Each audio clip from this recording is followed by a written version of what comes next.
200 años de la vanguardia de la sustentabilidad en el agua en Nuevo León. Con ustedes, el arquitecto Juan Ignacio Barragán Villarreal, director de Servicios de Agua y Drenaje de Monterrey. Adelante.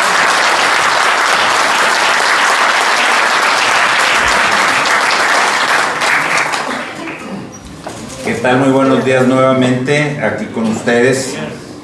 Aprovechando que estamos celebrando los 200 años del establecimiento del Estado de Nuevo León, nos permitimos hacer un recorrido histórico por la historia del agua en la entidad para llegar a la conclusión de que, sobre todo en este siglo XX, Nuevo León ha sido vanguardia nacional en esta materia y que, por supuesto, tenemos el reto de seguirlo siendo, y de ahí la importancia de todos los académicos que nos acompañan el día de hoy.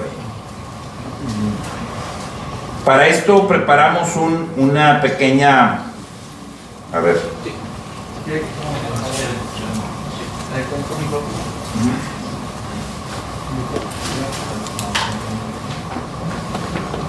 Ah, es para abajo. Ah, ya. Si quieres mejor muévele. El cabo yo hablo fuerte. Muy bien. Sí, porque con estas presentaciones interactivas, esto, aquí párale tantito por favor, esto es interesante. Por ahí el doctor Limón hablaba del primer plan hídrico de Nuevo León de 1776, les confieso que ese no lo conozco, pero que sí lo conozco es este plano de finales del siglo XVIII, donde se señalaban, aquí está muy pequeñito, pero se señalaban las 17 acequias que recorrían la ciudad. Teníamos una caja de agua más o menos a la altura de Venustiano Carranza, todo eso desapareció, por supuesto, las acequias, aunque en San Pedro todavía quedan restos de las acequias de San Pedro y, por supuesto, en el municipio de García y otros municipios. ¿Cuánta agua se consumía en aquel tiempo? Es algo que nos hemos preguntado. Recientemente, estando en la ciudad de Querétaro, que tiene un magnífico acueducto, haciendo el cálculo del gasto que tenía el acueducto con la población, más o menos se recibían 70 litros por habitante al día en Querétaro. Pero de esos 70 litros, gran parte era para riego o para el ganado. Entonces se estima que se vivía más o menos con 20 litros por habitante al día. Les digo esto pues porque hay veces nos sorprendemos de cuando falta un poco el agua en la ciudad, y durante más de, no sé, de 5,000 años, 6,000 años, el ser humano en zonas urbanas ha vivido con una muy pequeña cantidad de agua al día por habitante. Evidentemente eso no permitía el uso del agua para la higiene corporal, ¿no? De manera de que se utilizaba el famoso baño francés. Y el agua también desde muchos años, esto más o menos en 1854, comenzó a utilizarse como fuente de energía para la industria. Esta es una foto de lo que es la fábrica de hilados y tejidos de la FAM, en donde a través del agua se movían unas grandes ruecas, y de ahí los usos para la fabricación de tejidos. Adelante. Un siguiente momento, aquí detente, lo vamos a tener en 1875. ¿Qué pasa en este momento? Los primeros baños públicos de la ciudad. Por fin la gente se baña en Monterrey. Es increíble. Esto hace apenas 150 años. La gente no había suficiente agua para el baño. Se bañaba uno, pues, no sé, una vez al mes o nada más para la boda o cosas por el estilo. Y esto era en Monterrey y en prácticamente todo el país. Se habla antiguamente que los antiguos mexicanos se bañaban mucho o eran muy higiénicos, pero ellos usaban más bien la fórmula del vapor, ¿no? Se bañaban en vapor, no en agua corriente, con los famosos temazcales, creo que sí, ¿no? Sin embargo, todo comienza a cambiar, y aquí es donde comienza a entrar el siglo XX con la vanguardia del agua, porque primero a partir de 1878 comienza a tenerse agua entubada, pero era agua entubada que venía de la sequía que estaba en el Cerro del Obispado, Esa acequia llegaba a la Purísima y de ahí de la Purísima estaba entubada en tubería de plomo hasta la Plaza Zaragoza. En la Plaza Zaragoza se construyó la primera fuente de la ciudad, fuente de verdad ornamental, que todavía existe. A ver dónde estará. ¿Quién sabe dónde está la fuente, aquella fuente original? Diego Montemayor. La fuente original está en la Plaza La Purísima. La de los Delfines, esa fue la primera fuente de la ciudad, diseñada por el escultor italiano Matteo Mattei. Y en 1905, ahora sí ya comienza un sistema integrado. La siguiente, continuamos. Entonces, a partir de 1905 se dan dos fenómenos. Primero, comienza a construirse la red de distribución de agua potable en el primer cuadro de la ciudad. Y también, detente por favor, detente, dale para atrás si se puede, si no hay. Bueno, entonces párale nada más porque si no, no voy a poder platicar. Y algo bien importante, en 1905 se construye el primer sistema de reciclaje de agua en la ciudad. Primer sistema de saneamiento, que era un tanque IMOF, para poder dar agua de mejor calidad al riego en la zona norte de lo que era el municipio de San Lucas. Para 1909 ya están funcionando las fuentes de la estanzuela y hay pozos al margen del río Santa Catarina, pero sobre todo la estanzuela, que mandaba el agua de la estanzuela a los tanques que estaban en el obispado y de ahí se distribuía. Es interesante notar cómo las fuentes primeras estaban todas al sur, eran fuentes naturales, y eso hizo que la ciudad de Monterrey se desarrollara más bien en la parte suroriente, surponiente. ¿Por qué? Porque había agua. El agua es la que ha generado durante décadas el desarrollo de la ciudad. Posteriormente se siguió incrementando el sistema. Ya para el año 1930 ya se tenían 160 kilómetros de tubería instalada. Para que tengamos una idea, ahorita tenemos entre agua potable y drenaje sanitario 32,000 kilómetros. O sea, esto era apenas un inicio. 1930. Ahora, todos estos puntos rojos que vemos son momentos en los que ha habido grandes sequías. Las sequías es una constante en la historia de Monterrey. En 1909 esto es particularmente importante, porque en 1909 se tuvo una sequía que duró 6 meses, en donde prácticamente no llovía. Y el 23 de agosto de 1909 hubo un huracán devastador que arrasó con casi un 10% de la población de la ciudad, porque estaba construido el puente San Luisito. El puente San Luisito no consideraba las grandes avenidas del río Santa Catarina. Hay quien habla que ese huracán era algo similar al Gilberto, pero pues no hay mediciones más que muy teóricas, ¿no? Lo que sí es que el puente San Luisito se convirtió en una barrera y el agua desbordó sobre todo hacia el río Santa Catarina, hacia la colonia Independencia, perdón, llevándose a miles de personas. Se estima del orden entre 6 y 7 mil fallecidos a causa de ese fenómeno. Y lo menciono porque es importante que sepamos o que recordemos que aunque tengamos periodos de sequía, las sequías pueden venir acompañados de grandes fenómenos meteorológicos. De ahí que tenemos que también estar pensando siempre en obras de protección para el sistema hidráulico de la ciudad. Nuevamente en 1945 inicia una gran sequía y en el marco, digamos, de la terminación de la Segunda Guerra Mundial se da un evento fundamental. La primera red de agua estaba a cargo de una compañía canadiense, británico-canadiense, pero en 1945, en el marco de esta sequía, el Estado compra a la empresa canadiense, con recursos también de la iniciativa privada de la ciudad. Y de ahí comienza a surgir lo que sería más adelante Agua y Drenaje de Monterrey. Adelante.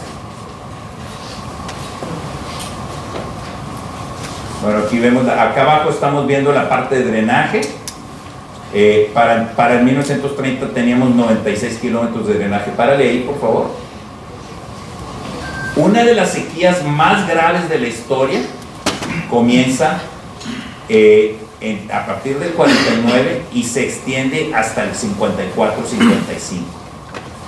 Este periodo de sequía generó muchos libros. De hecho, por ahí tengo yo un ejemplar de un libro de esa época. Generó muchísimos problemas y dio, digamos, pie a que esta primera empresa que estaba a cargo del Estado se convirtiera ya en un organismo público descentralizado, Servicios de Agua de Drenaje de Monterrey. Esta sequía duró, como les digo, 5 años. Fue en este momento en que se terminó el primer acueducto de la Huasteca, se exploraron las galerías de la Huasteca y, en fin, esta lucha siempre por estar a la vanguardia para poder traer el agua a la ciudad. Adelante. Esta también, detente aquí, por favor. Muy, muy importante. 1956. Justo en el momento de esta gran sequía se da la primera planta, que ahora les llamamos estación de regeneración de agua, la primera estación de regeneración de agua para reuso industrial con 60 litros por segundo, que la construyó Celulosa y Derivados. Todavía existe la planta, no funcionando, pero todavía se pueden ver en las fotos aéreas lo que fue esa planta de 1960.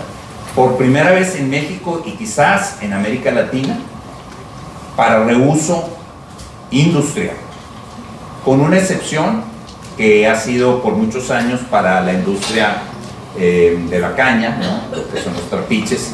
Ahí se hacía reuso de agua también desde hacía décadas antes, pero no de industria, por así decirlo, urbana. Adelante. Nuevamente en los 60 una fuerte sequía. Aquí vamos viendo cómo va creciendo el abastecimiento. En el 62 sigue la sequía y esto da lugar nuevamente a una incorporación importante que es, párate por favor, la presa de la Boca. Cuando le hagas así, le paras, ¿sí? La presa de la Boca en 1964. La primera de las ahora 4 presas del estado. Hoy la vemos, pues realmente es una presa muy pequeña, ¿no? 39 millones de metros cúbicos. Si la comparamos con el Cuchillo, que son más de 1.100 millones, con un AME de hasta 1.300 millones, bueno, pues la presa de la Boca es muy pequeñita. Sin embargo, para ese momento fue una salvación para la ciudad por todos estos periodos de sequía.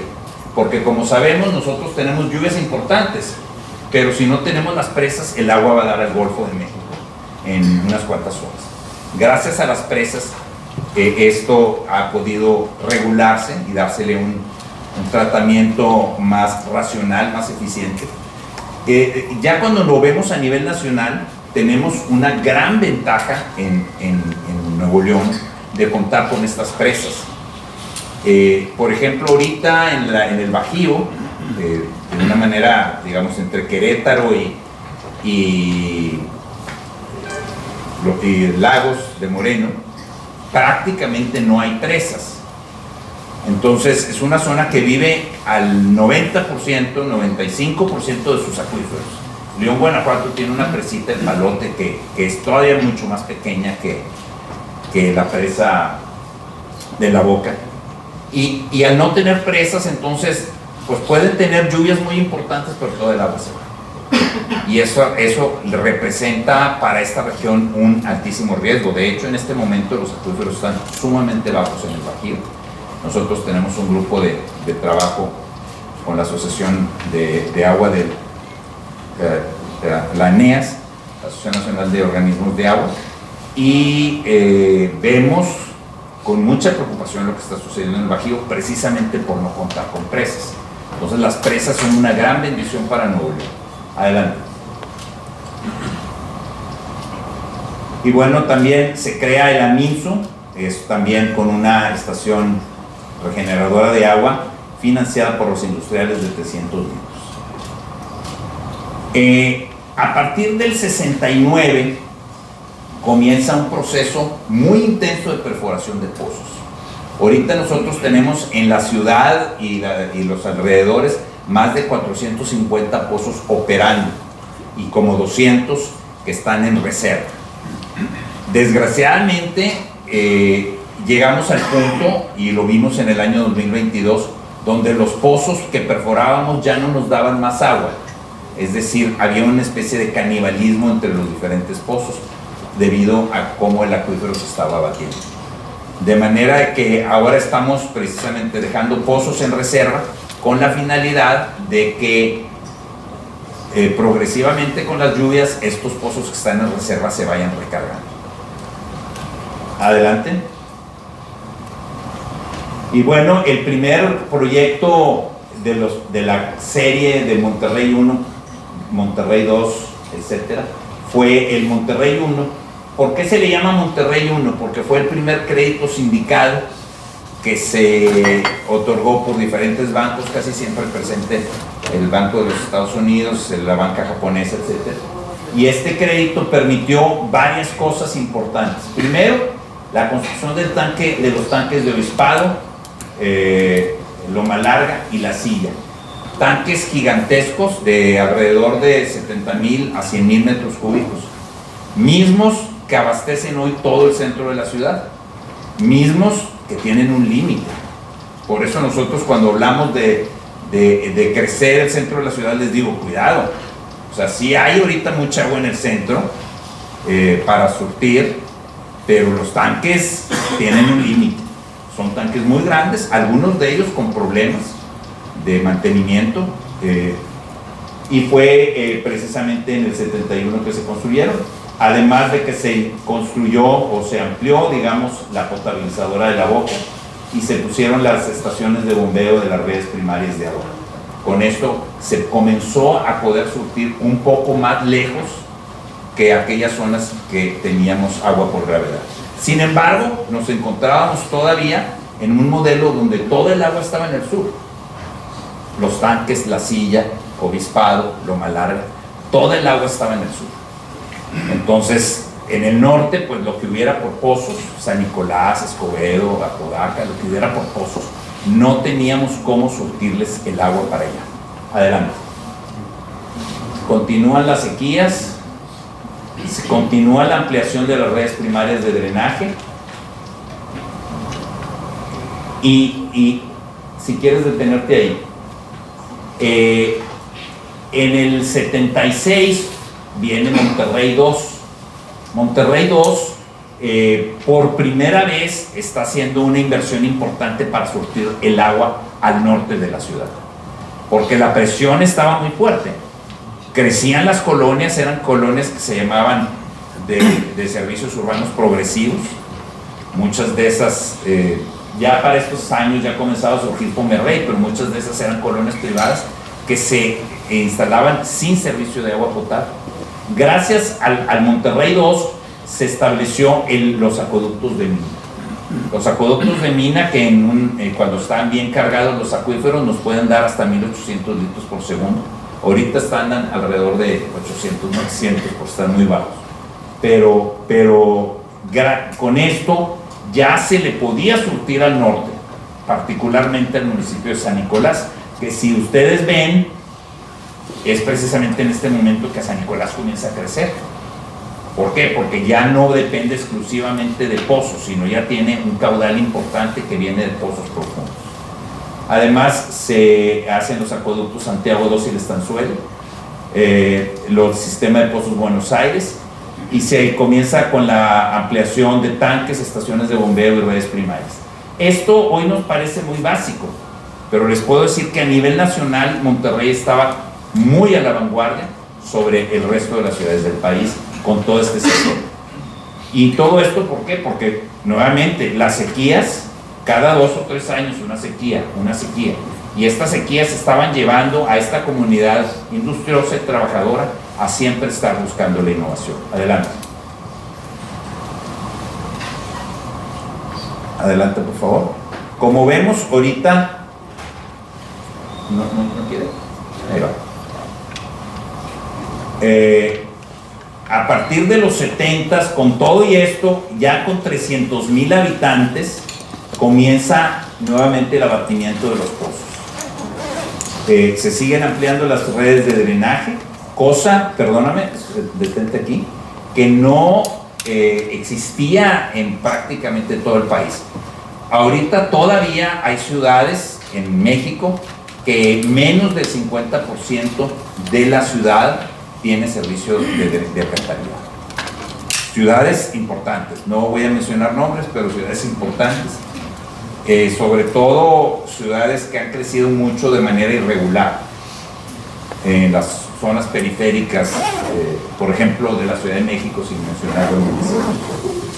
Algo también importante es que, si bien ya se había comenzado a trabajar en tener un sistema de alcantarillado, pero estaban muy descuidados los municipios rurales.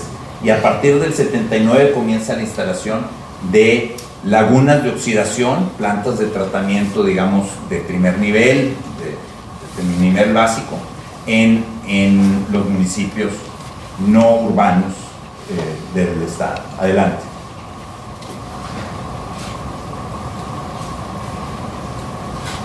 No quiere.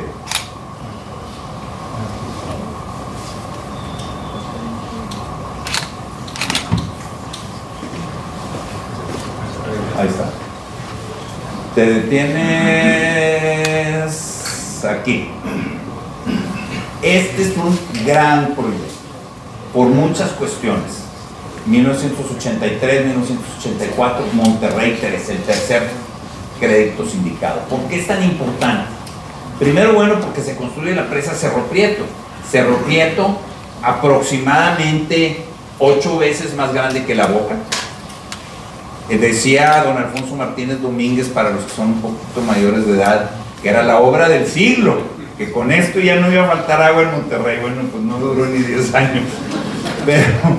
Pero más allá de la construcción de Cerro Prieto, que la seguimos utilizando, y ahorita que la tenemos baja nos hace mucha falta, se construyó el primer anillo de transferencia. Esto es algo que nuevamente Monterrey a la vanguardia, Nuevo León a la vanguardia a nivel nacional. ¿Por qué es importante el anillo de transferencia? Porque permitía repartir de manera equitativa el agua en toda la ciudad. Ya no faltaba, si algún pozo fallaba, si no teníamos agua en San Bernabé, se podía distribuir el agua por todo este anillo de transferencia a tanques, y de esta manera ir repartiendo el agua con una cierta equidad. Siempre, evidentemente, pues las zonas más alejadas van a batallar más, pero había manera de llevarles el agua. Hoy día solamente Monterrey tiene un anillo de transferencia 100% terminado. Hay otras ciudades que están con anillos de transferencia parcialmente terminados, Guadalajara, por ejemplo. Ciudad de México lleva 35 años tratando de hacerlo, y es muy difícil construir un anillo de transferencia sobre una ciudad ya terminada. Además, pues en este momento, se aprovechó para hacer una serie de ejes viales que también permitían esta circulación. Entonces, una gran innovación que puso nuevamente a Monterrey al estado de la vanguardia. Y aquí viene la población creciendo, y ya para estas fechas ya andábamos en más o menos 1,5 millones de habitantes. Adelante.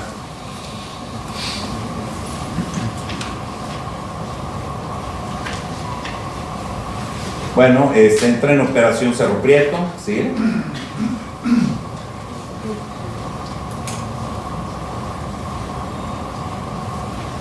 Aquí ya vemos cómo comienza a entrar mucho más agua de Cerro Prieto, vemos, pero siguen las sequías.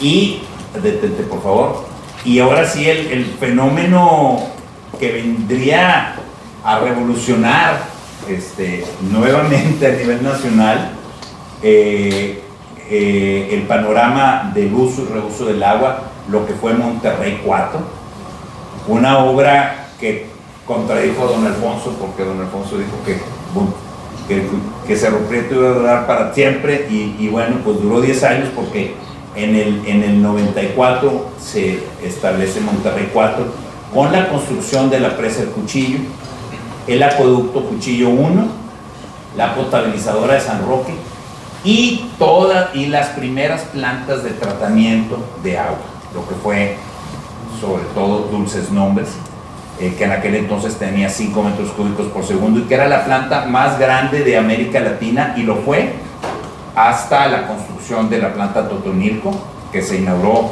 pues hace apenas unos 6 años en la Ciudad de México.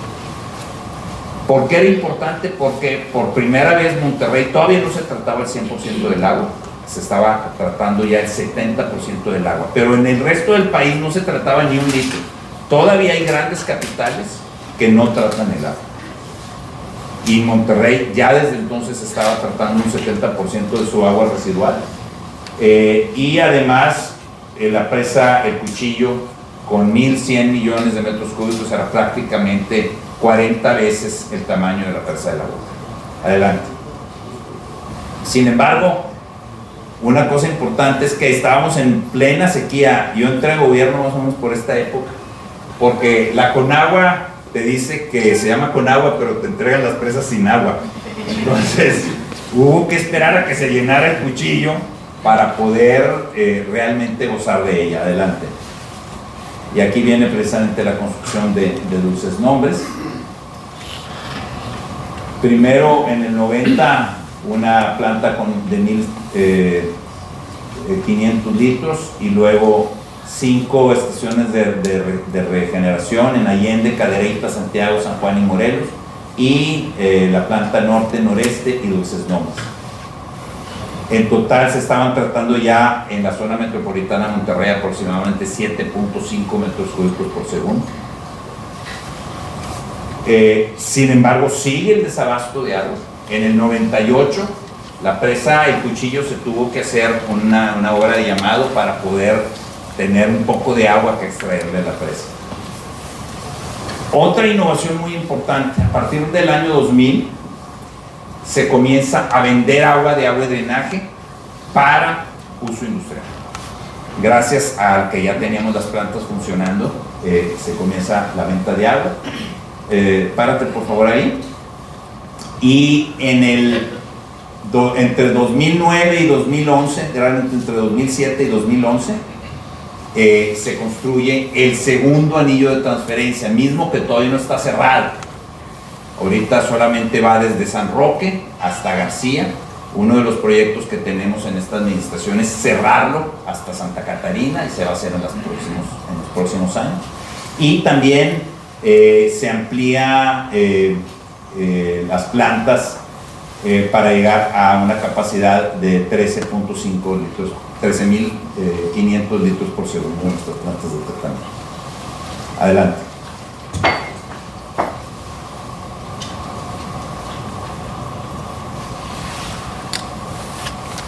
Párate ahí, por favor. Algo importante que tenemos que notar es que a partir de la construcción de la presa El Cuchillo y hasta el año pasado, no se hizo ninguna obra importante de abastecimiento para la ciudad. Es decir, desde el año 1994 hasta el año 2021, 2022 para ser más exactos, o sea, casi